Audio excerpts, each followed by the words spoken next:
টাকা কোনো বিষয় না। তোমার স্বামীর চাকরি থাকবো, তোমার স্বামীরে পাঠাই দিও।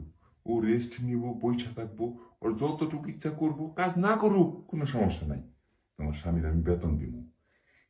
মাঝে মধ্যে তুমি একটু আমার কাছে আসবা।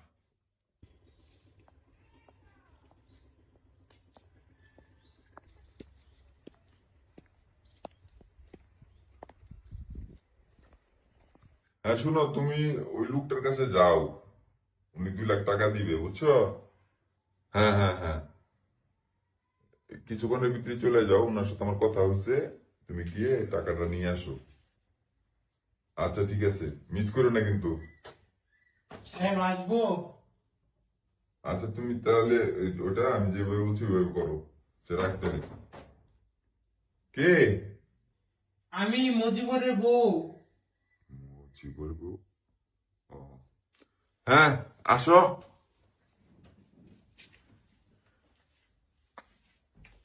আসসালামু আলাইকুম স্যার।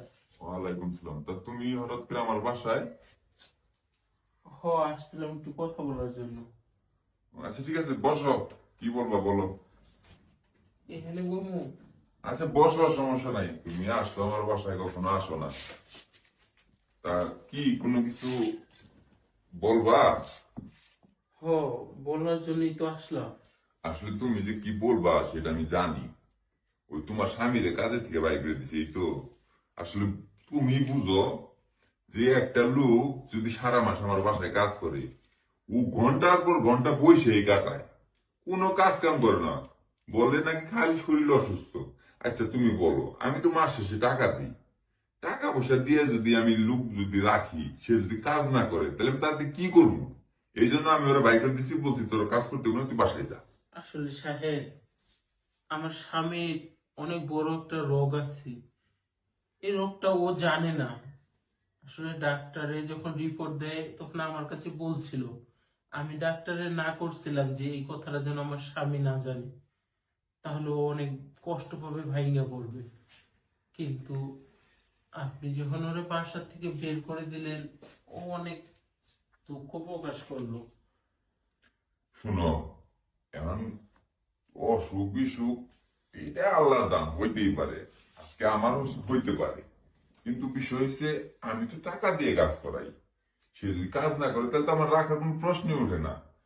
যাই হোক, ও 2-3 দিন কাজ করছে এই মাসে, কিছু টাকা পাইবো, ওই টাকাটা আমি তোমার দিয়ে দিই। আসলে স্যার, 2-3 দিনের টাকা তো দিবেনি। আমার স্বামীর এখন যে পরিস্থিতি, ও ভারী কোনো কাজ করতে পারবো না, ও বেশি দৌড়াদৌড়ি করতে পারবো না। আপনার বাসার কাজটাই ওর জন্য ঠিক ছিল। এখন যদি আপনি ওর বাইর করে দেন, ও কই কাজ পাইবো? কি করবো? আমগো সংসারটা চলবো কেমনে? আপনার বাড়ির বেতন পাই তো আমগো দুইটা মানুষের সংসার ডাল ভাত খাওয়া ভালো যে কাটে। এখন তুমি কি কইতে চাও আমার খোলামেলা করে একটু কও তো।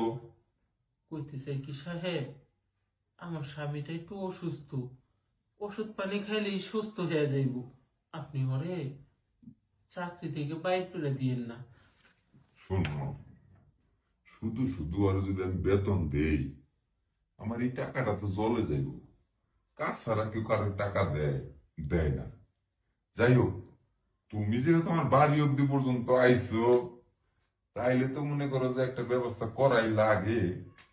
কিন্তু বিষয়টা হচ্ছে, কাজ ছাড়া তো আমি কারো টাকা দিই না। সাহেব, যখন উনি সুস্থ হইব তখন না হয় একটু বেশি করব। এখন অসুস্থ, আপনার আরো লোকজন আছে, ওরা একটু বেশি করলো, আমার স্বামী একটু কম করলো। আর আমি যদি পারতাম, আমিও আমার স্বামীর লোকে কাম করে দিতাম আপনাকে বাড়ি। কিন্তু আমি তো আর ওগুলো মাটি কাটা কাম, গাছ, এইগুলা কাজ তো আমি করতে পারবো না। ঠিক আছে, তুমি মাটি কাটার কাম করতে পারবো না, খামারে কাজ করতে পারবো না, কিন্তু বেডে তো কাজ করতে পারবা। মানে বেটে? আরে বুঝো নাই, বেড মানে কি? আরে বেড মানে হইতেছে এই যে নরম তুলতুলে বিছানা। মনে করো তোমার স্বামী খেতে খামারে কাজ করে, আর তুমি যদি বেডে কাজ করো, তাহলে মনে করো তোমার স্বামীর চাকরিও থাকবো, তোমার চাকরিও একটা হয়ে গেল। দুইজনের চাকরির টাকা দিয়ে দুইজনে খরচ করবা, ভালো মতো চলবা, তোমার স্বামীর চিকিৎসাও করাবা, কোনো সমস্যা নেই। আর শোনো, তুমি যদি আমার বেডে আমার সাথে কাজ করো, তোমার বেতন তোমার স্বামী এক মাসে যেটা পায়, মানে সেই টাকার 10 গুণ টাকা আমি তোমারে দিব। একটু ভাইবে দেখো। স্যার, গরিব মানুষ দেখে কি লোভ দেখাইতেছেন? আসলে আমি আবার গরিব মরিব বুঝি না, আমি বুঝি কাজ করবা, টাকা নিবা। এখন তোমার স্বামীর যদি কাজের প্রয়োজন থাকে, টাকার দরকার থাকে, তাইলে তুমি আমার প্রস্তাবে রাজি দিতে পারো। আর যদি তা না থাকে, দরজা খোলা আছে, চলে যেতে পারো। এখন ভেবে দেখো কি করবা। শোনো, গরিব মানুষের দুঃখের শেষ নাই, কিন্তু টাকার অভাব। এই টাকার অভাব দূর করতে গেলে কিছু না কিছু ত্যাগ স্বীকার করতেই হয়, বুঝছো? তুমি যদি তোমার স্বামীর ভালো একটা ডাক্তার দেখাইতে চাও, অনেক টাকার দরকার। মনে করো ডাল ভাত খেয়ে বাঁচলা, কিন্তু স্বামীটা যদি মরে যায়, তখন কি করবা? না না না, স্যার কি কইতেছেন? আমার পৃথিবীতে আপন বলতে আমার স্বামী ছাড়া আর কেউ নেই। শুনো, আমি তোমার একটা কথা বলি, টাকা পয়সা আমার কাছে কোনো ব্যাপার না, কিন্তু ওই যে আমি বলছি, আমি আবার কাজ ছাড়া টাকা দিই না। মনে করো তুমি আমার সাথে বেডে একটু কাজ করলা, এই দেখো এখানে এখানে প্রায় 30-35 হাজার টাকা আছে।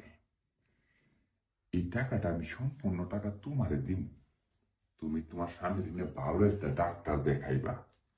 বিনিময়ে তুমি শুধু আমার এই নরম বিছানাটা গরম করে দিয়ে যাবা। এখন তুমি দেখো, তোমার কি টাকার প্রয়োজন আছে না নাই? ও স্যার, আমার টাকার প্রয়োজন আছে, কারণ আমার স্বামী রোগে আক্রান্ত। তার যদি এখন থেকে আমি চিকিৎসা না করি, ভবিষ্যতে তাকে আমি এই পৃথিবীতে রাখতেই পারবো না। জানতাম টাকার প্রয়োজন আর কার না হয়, সবারই টাকার প্রয়োজন আছে। যাই হোক, টাকাটা যেহেতু নিয়ে নিছো, তাহলে এসে পড়ো আমার বিছানায়, এসে পড়ো। আসো, আসো। আমার আর সহ্য হইতেছে না, তোমারে দেখার পর থেকে না আমার শরীরে জানি কেমন একটা ফিল আসতেছে। যাই হোক, এখানে আবার কি লাগাইছো? এটা খুলবো, হ্যাঁ? আচ্ছা, আমি খুলে নিই। আসলে এই সমস্ত কাজ কাম আবার করতে আমার খুব ভালো লাগে, কারণ তুমি আমার বাসায় আসছো, তোমার যদি আমি খালি হাতে ফিরাই দিই, জিনিসটা কেমন দেখায় না? এটা থাক। আহ, কি সুন্দর, অসাধারণ, খুব ভালো লাগছে। টাকা কোনো বিষয় না, তোমার স্বামীর চাকরি থাকবো, তোমার স্বামীরে পাঠাই দিও, ও রেস্ট নিব, বইসা থাকবো, ওর যতটুকু ইচ্ছা করবো, কাজ না করুক কোনো সমস্যা নাই, তোমার স্বামীর আমি বেতন দিব। মাঝে মধ্যে তুমি একটু আমার কাছে আসবা, ঠিক আছে? আচ্ছা স্যার। তোমার স্বামীর চিকিৎসা টাকা লাগবো না, আমার কাছ থেকে নিয়ে যাওয়া। আচ্ছা। আচ্ছা, তাহলে শুয়ে পড়ো।